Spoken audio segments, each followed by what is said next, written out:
boat was returning back to its homeland, Egypt.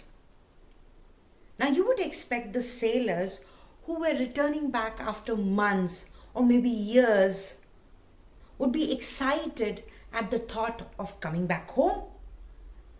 What do you think they would be doing? They would be dancing, they would be singing, maybe drinking, eating a lot of food, chatting. There would be excitement in the air, isn't it? But that wasn't the case on this boat. It was just the opposite. The people on this boat were depressed. Why so? Let's find out. Let's rewind back to the time when this boat, this big boat, set sail from Egypt to unknown places out there. The task of the captain was to travel to new places, find something valuable, and present it to the Pharaoh. Now let's come back to the present, the story that I was telling. The captain of this boat was returning back with nothing valuable. He was worried, he was depressed, thinking what would happen to him. And his emotions, his feelings rubbed on all the sailors, and they too were depressed and worried.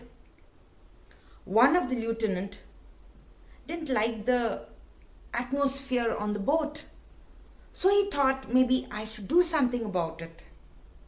Wouldn't you do something about it to cheer up the captain? So he went and he told the captain a story. He said, this is the story which I went through before I became a lieutenant. Now the lieutenant thought that this story would cheer the captain up. So he went and told this story. Long ago, I was traveling with 100 or so able, strong sailors. But we didn't expect a storm to crash our boat. Everyone died except me. The waves took me to this strange island. And could you believe the island had everything for me to eat? Figs, grapes, fishes, chickens too. So I thought, let me celebrate life.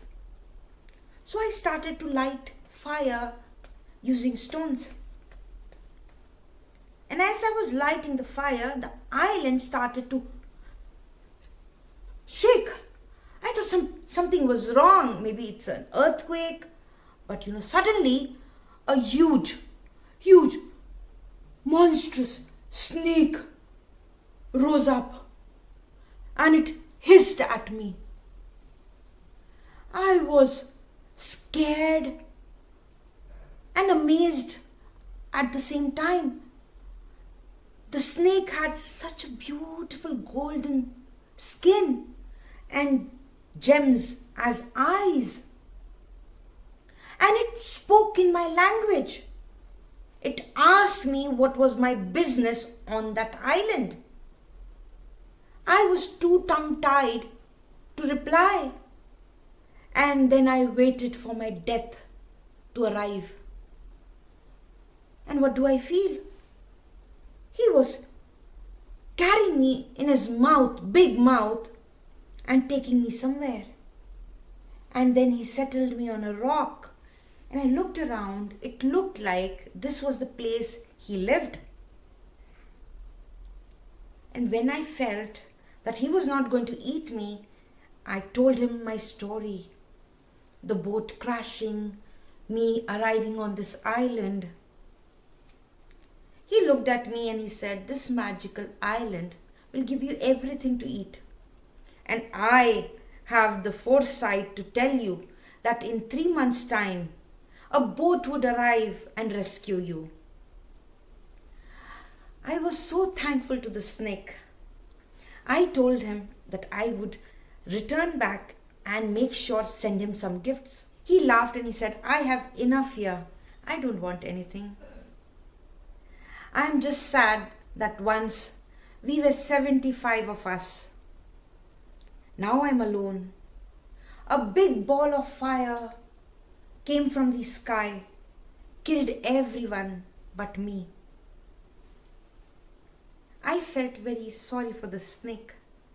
I assured him I will connect with him after I return to Egypt. But he sadly looked at me and said, "After you go away, I see that this island and I will disappear forever. We won't be meeting again." Soon 3 months passed.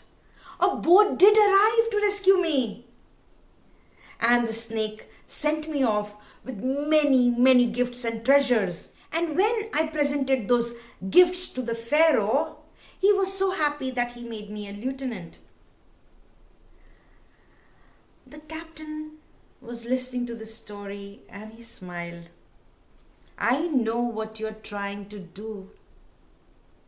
But what's the use of giving a goose water in the morning if you're going to kill it in the afternoon for lunch?" This brings us to the end of this Egyptian folktale. Thank you.